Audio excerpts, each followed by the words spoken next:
Okay. Okay. Welcome to the Life with Joey Calvo podcast. I'm Joey Calvo. Our podcast is part of the World Podcast Network, now with over 1,100 podcasts. Visit the World Podcast Network at https://worldpodcast.network to listen to podcasts in over 12 genres. Come vote our podcast episodes up and help us rise to the leaderboard. If you have a podcast of your own, you can join for free. So today we have Chet Galaska, and Chet likes to talk about diabetes. Sure. And on a personal level, I was just diagnosed with diabetes just before Thanksgiving. So I'm still kind of new to adapting to being diabetic, even though most of the stuff I have doesn't help.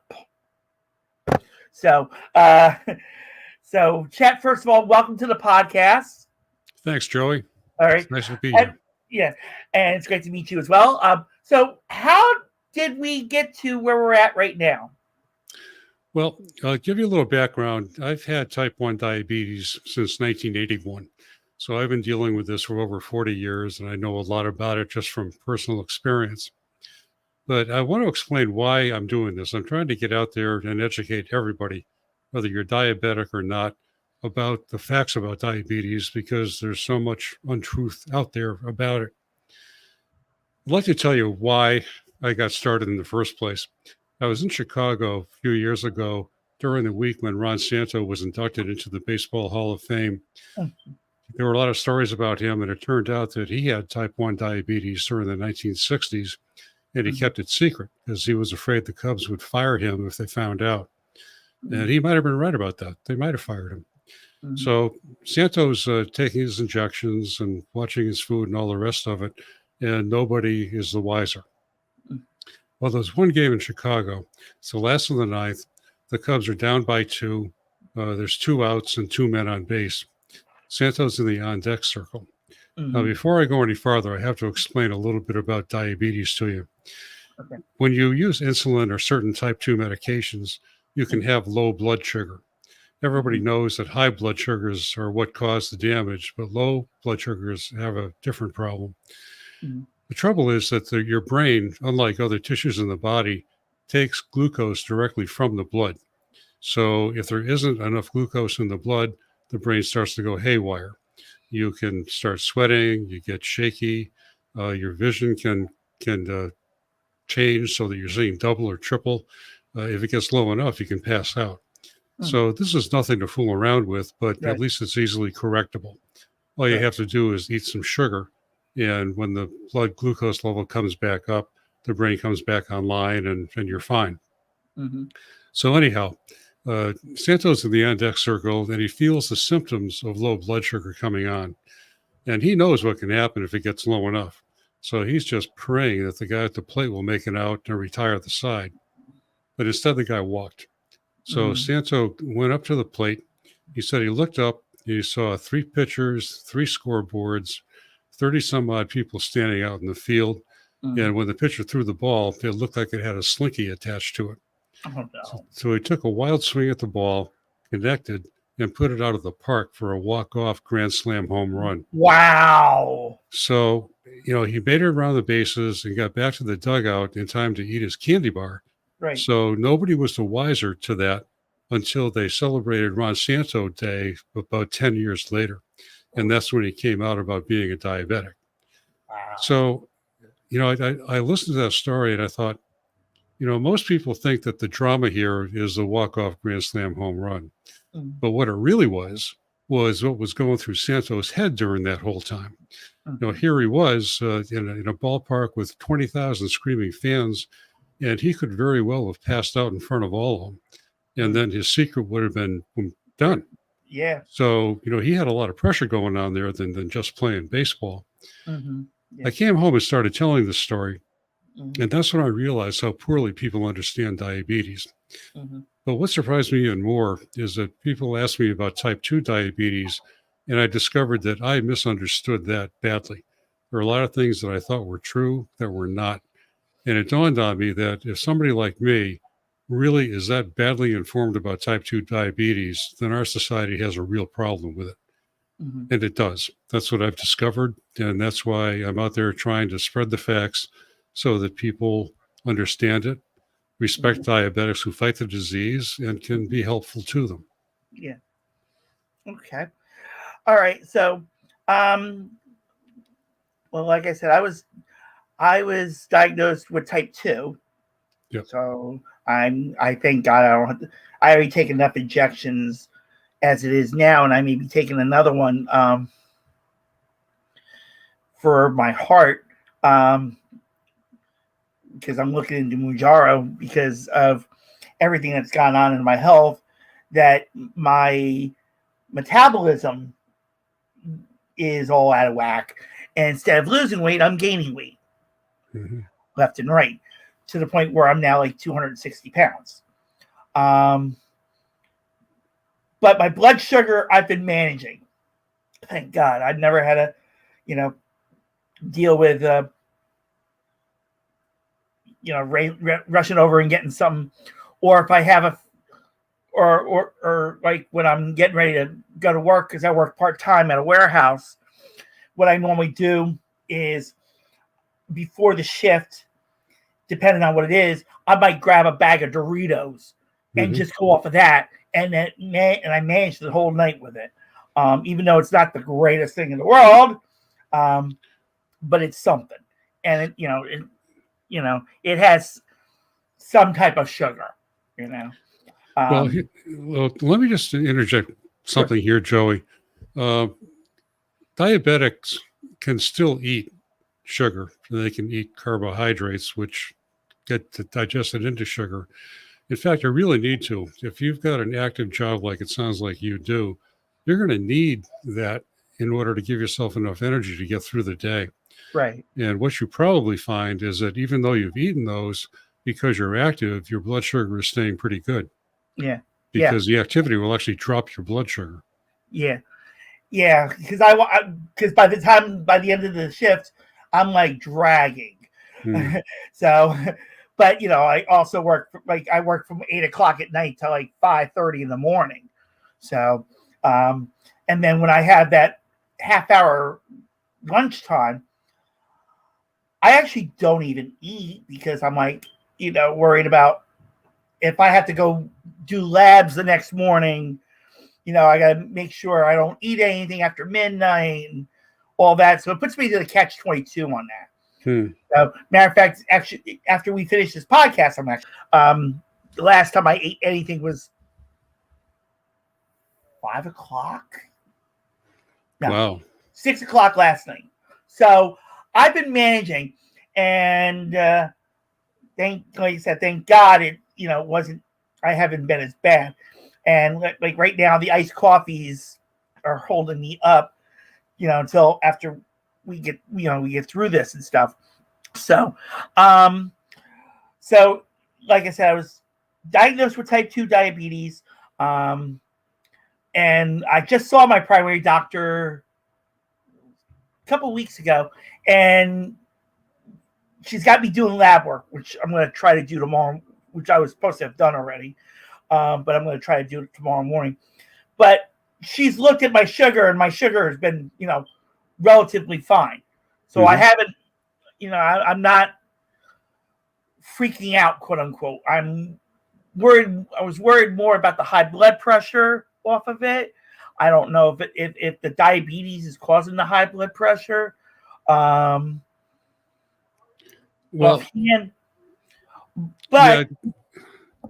it's going to bring me to this question that I'm going to pull up right now. And this is from the podcast's #1 fan, and she's a real life superheroine. Her name is American Fox. And her question is, what is the big myth about diabetes? I think the biggest one is that being overweight causes it. In fact, both type 1 and type 2 diabetes start when a genetic predisposition encounters something in the environment that triggers it. And we've got this idea that being overweight is the underlying cause. But when you look at the facts, most overweight people don't become diabetic. And at the same time, a lot of thin people who eat right and exercise do become diabetic. Mm-hmm. The reason for that is it's not the weight that causes it. It's the Mm-hmm. genetics and the environment. Okay. But unfortunately, we don't understand the uh, genetics all that well, although a study was just done that identified over 100 genes that are related to type 2 diabetes. So we know they're out there. We're just Mm-hmm. not sure how they work. And we Okay. also don't understand the triggers. So it seems like there could be lots of triggers out there. So it's impossible to know what to avoid. Mm-hmm. So you're really not in a position to avoid getting diabetes. Right. Um, the thing with weight is that it does have an impact once you have diabetes, Mm-hmm. but it's not an impact like most people think. You have two different kinds of fat. There's subcutaneous fat, which is the soft, squishy stuff that's under your skin. That's what we Mm-hmm. normally think of when we think of fat. Mm-hmm. But there's another kind called visceral fat that's hard and it's packed in around your organs. Visceral fat increases insulin resistance, which is the underlying cause of type 2. Okay. So if you lose visceral fat, you will reduce the insulin resistance, which helps you control the diabetes. Okay. And luckily, they tell you to lose 5 to 7% of your body weight. But the reason that makes a difference is that when you lose weight, the visceral fat is the first to go. Mm-hmm. Yeah. Okay.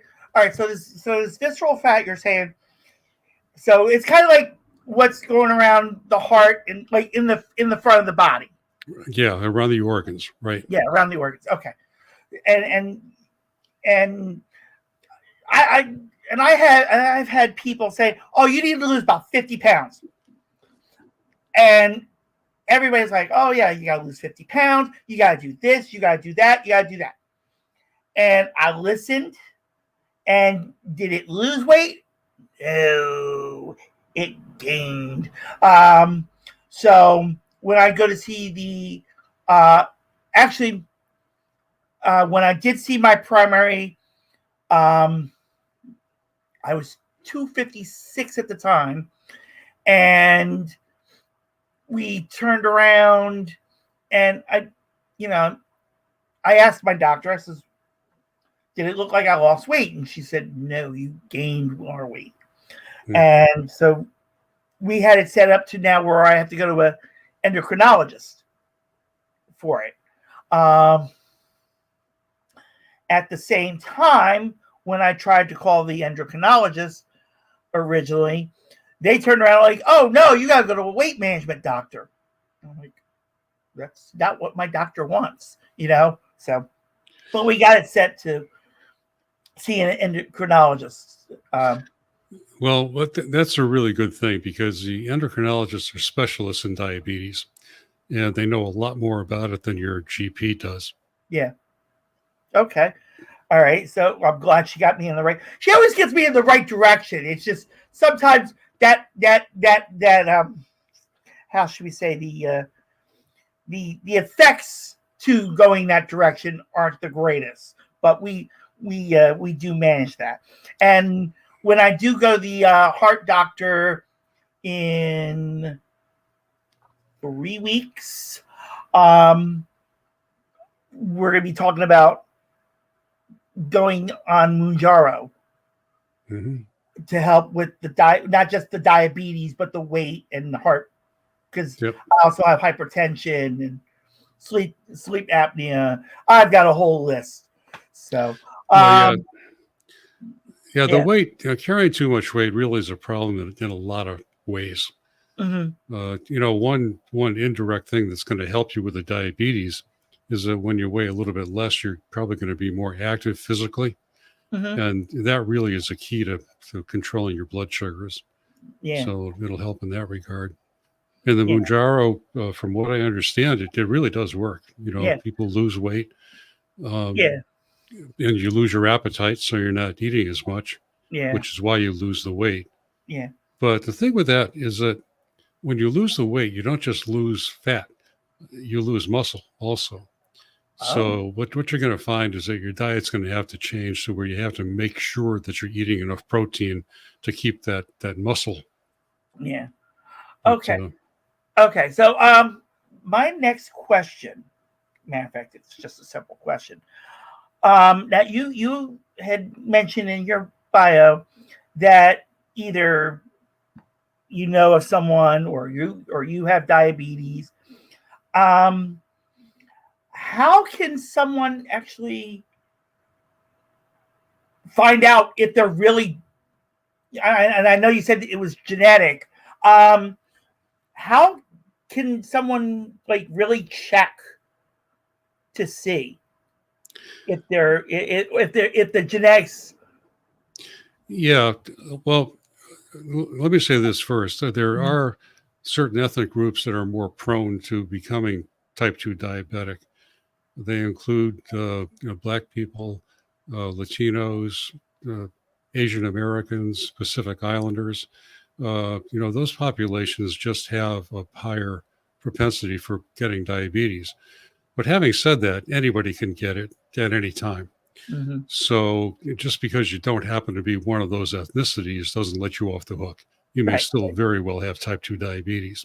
right. The easiest thing to do is just go to a doctor, and as a routine thing, they ought to be checking your blood sugars. Mm-hmm. There's a test called the hemoglobin A1C. Yeah. They can do that in the office, and they Mm-hmm. can tell right then and there whether you've got high blood sugars or not.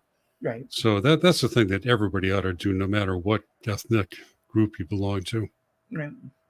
Yeah, because the way we found out with me was through the lab work Yeah. that I had it, but because it always fluctuated between like 6 point. It was always about 7. It was just above the 7.1 that you always hear about. Right. And so of course my doctor goes in panic mode when it comes to that. But in reference to that hemoglobin A1C, what is the average that would consider you diabetic? I believe that the cutoff is 6.6, 6.6 or 6.7, something like that. Okay. The goal that people strive for as a diabetic is 7.0 or lower. Yeah. So what you're striving for is actually higher than what a normal blood sugar would be. Okay. So for me to actually control it, I've got to be like within the 6.6 to 7.0. Yeah, that would be good control. But in fairness, I mean, sometimes people find it hard to do that. And, the chances are that most diabetics don't achieve that. They can run anywhere from 7.0 to I've heard of people with 13s, which is that's like having molasses in your veins. Wow. Yeah, that's really, really high. But I'll tell you what, Joey, if you have uncontrolled diabetes, those are not unusual. No. Before COVID, I was giving classes in person. Mm-hmm. And I remember one young guy came in and he told me his blood sugars were over 400. It's a different measurement. It's not the same thing as A1C, but 400 is very, very high. Right. That's the contour prick. Say that again. The Lancer. When you're saying about the 400. Right. Yeah, you do the finger stick. Yeah. And that's it's milligrams per deciliter. Yeah. It's a different measurement, but in that measurement, normal is 70 to 130. Right. So you can see where 400 is really, really high. Yeah. But there are a lot of people walking around with blood sugars that are that high. They get used to it and they don't realize the damage they're doing to themselves by not fixing it. Yeah. Let me ask you another question. And this is I have there's a special person in my life. Besides the superheroine that asked the question about the big myth. She was diagnosed with scleroderma back in 17, because it's going on 7 years now. In 17. And sorry about that. That I forgot to put this on Do Not Disturb. Can't be perfect. Yeah. So yeah, so she was diagnosed with scleroderma in 2017, and she's got to watch a lot of things because in reference to with scleroderma itself. Um, do you think, or would you could you think that diabetes could be part of the scleroderma as well? I know nothing about it. Okay. I can't Okay. offer you an opinion. Oh, okay. Well, yeah, scleroderma is like it's a skin tightens up, and when she was first diagnosed with it, I mean, I showed her a video of this 30-year-old young lady who had scleroderma, and she literally her hands were like that. Hmm. You couldn't move it like that. Yeah. And she had to have help dressing and bathing and so on. Yeah. But she in reference to eating wise, she's got to watch what she eats now too because of it. And she's been lucky that that um, the skin hasn't tightened up on her yet to the point where she can't do much. Wow. But she, I mean, she stays active, just like you suggested in reference to diabetes. So that's why I was thinking, could both of them be intertwined, in reference to the scleroderma? Because I mean, there's no cure for scleroderma at this time. Yeah. And but the when she mentions about what she eats and stuff, and she's almost afraid like that she is diabetic from the because of the scleroderma. So that's why I asked. Yeah. That was the only reason why I asked that question, thinking maybe they might. Well, Joey, let me give you a little explanation about diabetes. Diabetes does cause a lot of problems. Okay. The reason is this. Look at it this way. If you had excuse me, a glass of water, which I have here, and you mix sugar into that water, what would happen to the water? It would get sticky. Right. Well, when you have high blood sugars, that's what you're doing to your blood. You're making it sticky. Okay. And because of that, it causes plaque to build up in your blood vessels, causes cardiovascular disease, and it reduces the circulation around your body. Okay. In the end, you can have amputations of toes, feet, or legs. Right. You can suffer kidney damage. You can go blind. Any place that the blood goes, it's affected by that sticky blood. Okay. So, there are a lot of conditions that are caused by diabetes. Okay. Okay. Because now that you're thinking about that, I just found out my oldest sister was out, and or actually I was talking with my mother, and I says, yeah, I says, yeah, I saw a picture of so and so, and I said she's in a wheelchair, and my mother turned around and told me, well, she's only got 23% of her kidneys. Mm-hmm. I was like, wow. So of course that put the alarm on me. Like, I really got to watch what I do. And everybody's saying go out, exercise. What is the best suggestion in closing that you could suggest to really, besides the food wise, in reference to lifestyle? Sure, that's an easy one. It's exercise. Now, when people think about exercise, they think you got to go to the gym, work up a sweat, wear yourself out.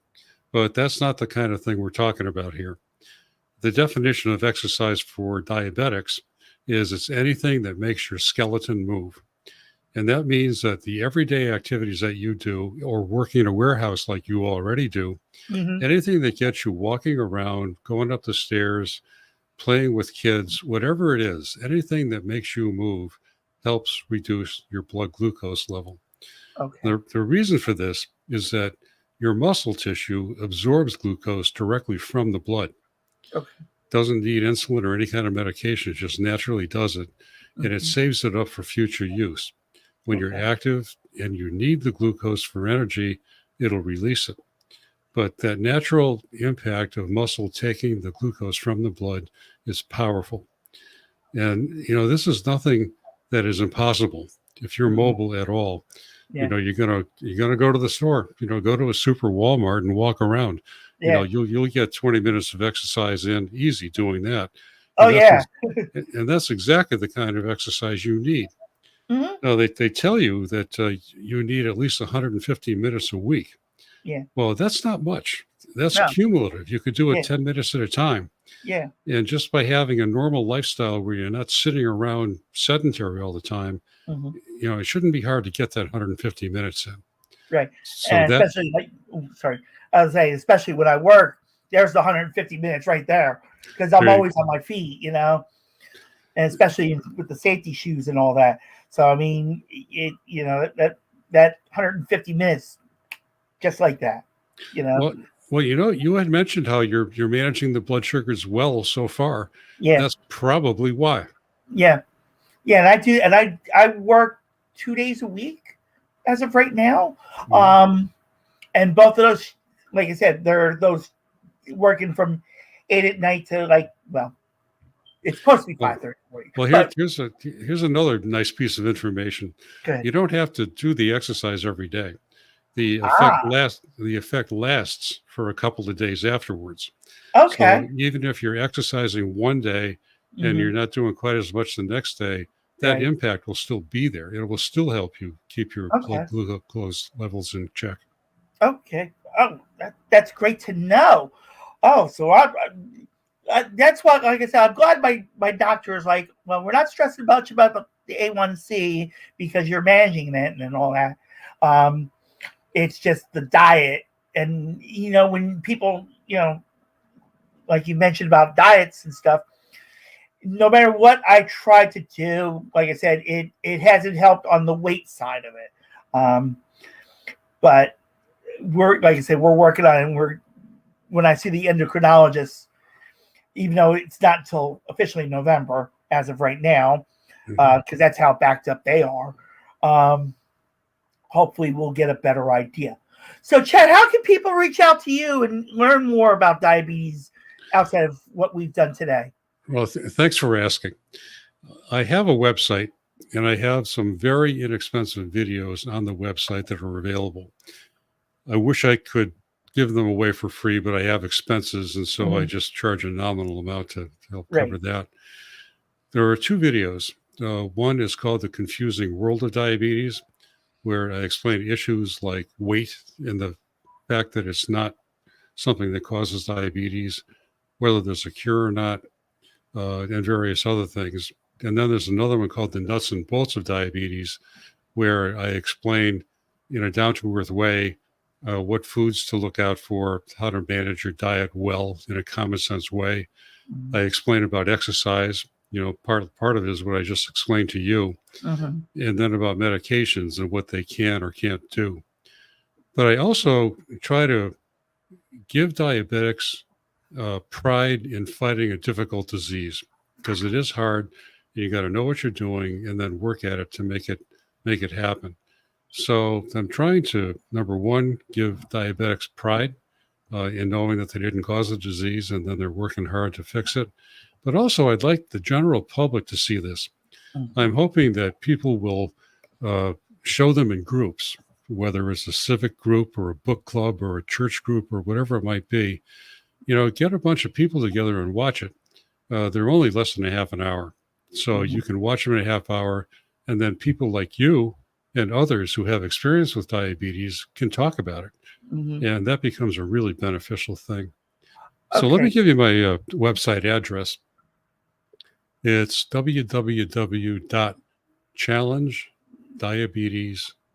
www.challengediabetes.us. Yep, I just put it up on the screen. It's right on the bottom of the screen there. Yeah, Oh, yeah, I just pulled it up from your bio. I said, let me look at it while he's talking. sure. So, challengediabetes.us, and check out Chet. And if you really, get checked. Diabetes really isn't a fun thing. Even though it's in the back of my head every day, and that I have to live with it, and especially with the other health problems that I have, and especially like more recently now, I was diagnosed with edema, with water in the legs and stuff, and my feet like swelled up, to the point where even I couldn't even challenge myself to put socks on. So it's not a fun thing, but definitely get checked out if you're have diabetes in your family line, in your genetics. Get checked right away, because I had been, before November, I was kept being told that I was pre-diabetic, to the point, and I can even show this, that they had me on metformin. Right.